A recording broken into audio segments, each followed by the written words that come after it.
Well, thank you, Leon, and thank you, Jim. When I chose Leon Panetta as director of the CIA, I said he was going to be a strong advocate for this agency and would strengthen your capabilities to meet the threats of our time. And when I chose Jim Clapper as director of national intelligence, I charged him with making sure that our intelligence community works as one integrated team. That's exactly what these two leaders have done, along with all of you.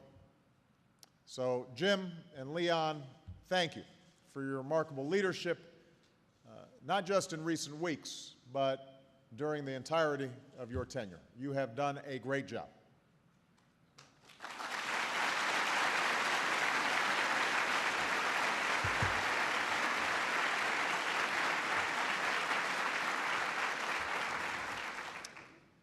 This is my third visit here to Langley as president, and each of these visits has marked another milestone in our mission to protect the American people and keep our country safe.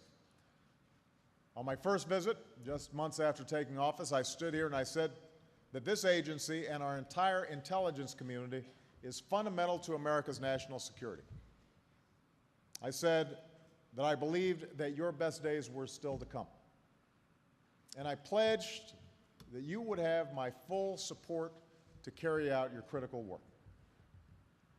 Soon after that visit, I called Leon into the Oval Office, and I directed him to make the killing or capture of Osama bin Laden the top priority in our war to defeat al-Qaeda.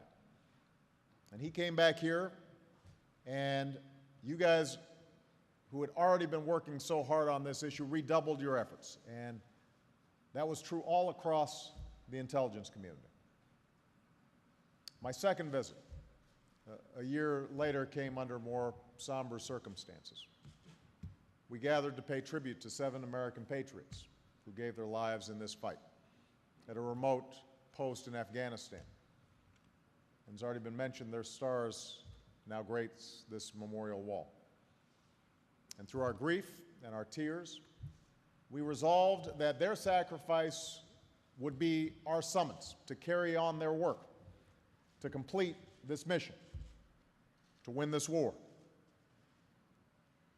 Today I've returned just to say thank you.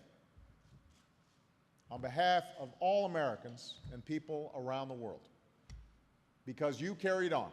You stayed focused on your mission, you honored the memory of your fallen colleagues, and in helping to locate and take down Osama bin Laden, you made it possible for us to achieve the most significant victory yet in our war to defeat al-Qaeda. Now, I just met with some of the outstanding leaders and teams from across the community who worked so long and so hard to make that raid a success. And I'm pleased today that we're joined by representatives from all of our intelligence agencies, and that folks are watching this live back at all of those agencies, because this truly was a team effort. That's not always the case in Washington. But all of you work together every single day. This is one of the few times when all these leaders and organizations have the occasion to appear together publicly. And so I thank all of you for coming, because I think it's so important for the American people to see all of you here today. Part of the challenge of intelligence work is, by necessity, your work has to remain secret. I know that carries a heavy burden. You're often the first ones to get the blame when things go wrong, and you're always the last ones to get the credit when things go right. So when things do go right, and they do more often than the world will ever know, we ought to celebrate your success. That's why I came here. I wanted every single one of you to know, whether you work at the CIA or across the community, at every step of our effort to take out bin Laden, the work you did and the quality of the intelligence that you provided made the critical difference. To me, to our team on those helicopters, to our nation.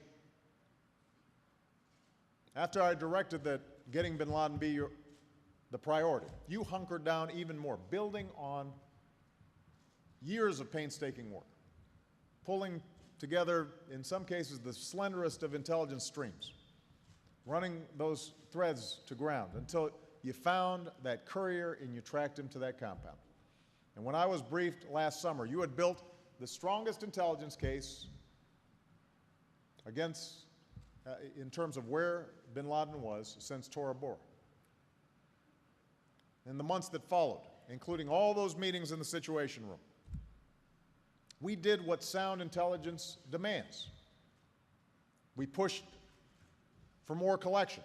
We pushed for more evidence. We questioned our assumptions. You strengthened your analysis. You didn't bite your tongue and try to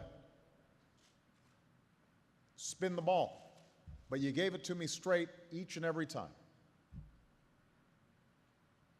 And we did something really remarkable in Washington. We kept it a secret. And that's how it should be.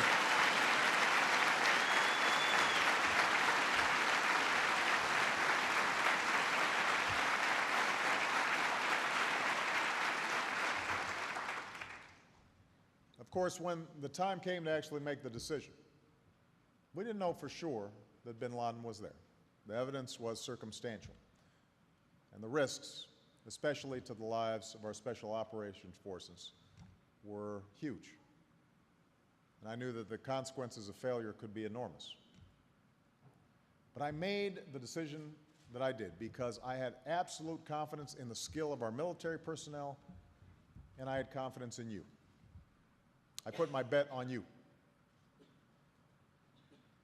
And now the whole world knows that that faith in you was justified. So just as impressive as what you did was how you did it. It was a tribute to your perseverance, your relentless focus and determination over many years. For the fight against al-Qaeda did not begin on 9/11. Among you are veterans who've been pursuing these murderers for many years, even before they attacked our embassies in Africa and struck the coal in Yemen.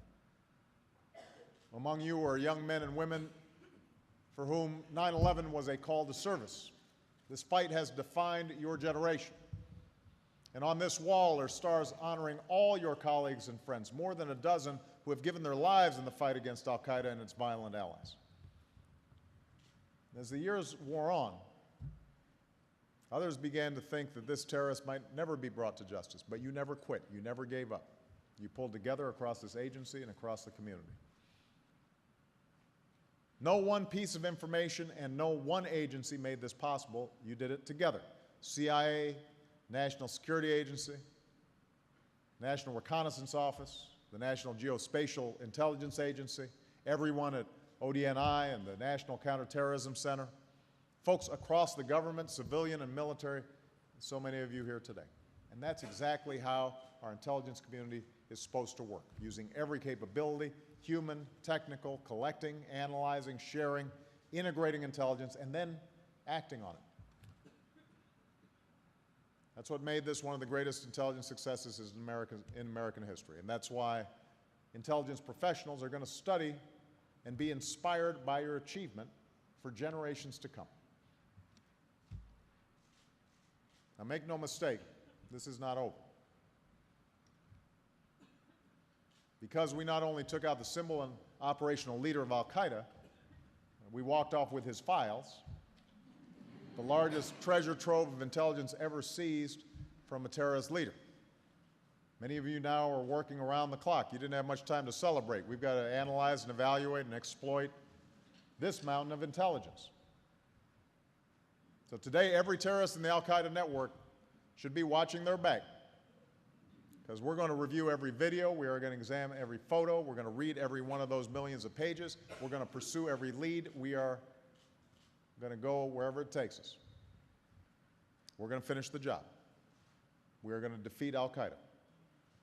And even as we stay focused on this mission, we need you to stay nimble and flexible to meet the full range of threats to our security, from plots against our homeland to nations seeking weapons of mass destruction to transnational threats such as cyber criminals and narco traffickers. So I'm going to keep relying on you for your intelligence, the analysis that comes across my desk every single day.